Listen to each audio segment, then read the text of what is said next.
सैया मिलल बाय नाड़ी देवर रेले गाड़ी चलावे। सैया मिलल बाय नाड़ी देवर रेले गाड़ी चलावे।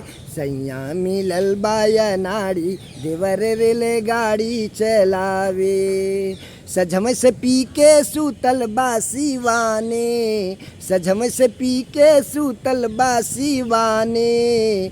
देवरा हमारा बड़ा माने जाने। देवरा हमारा बड़ा माने जाने। रतिया के खोल दिला साड़ी देवर रेले गाड़ी चलावे। रतिया के खोल दिला साड़ी देवर रेले गाड़ी चलावे। सैया मिलल बाय नाड़ी देवर रेले गाड़ी चलावे। सैया मिलल बाय नाड़ी देवर रेले गाड़ी चलावे। देवरा दरवाजवा में ठोक दिला किल्ली। देवरा दरवाजवा में ठोक दिला किल्ली। रात भर रमा शंकर तनिको न हिल्ली।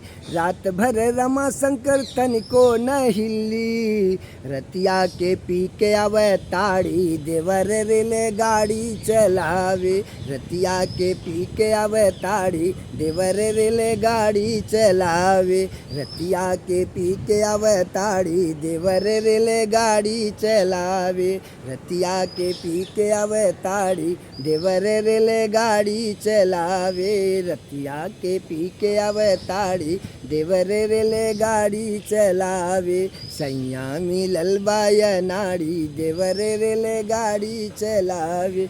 सैया मिलल बाय नाड़ी देवर रेले गाड़ी चलावे। सैया मिलल बाय नाड़ी देवर रेले गाड़ी चलावे। मेरा चैनल यूट्यूब चैनल पे सर्च मारेंगे तो बहुत सारे गीत, बहुत सब शायरियाँ आ जाएगा। मेरे चैनल का नाम है आर यस कवि जी, बड़े में यार बड़े में यस, उसके बाद KAVIJI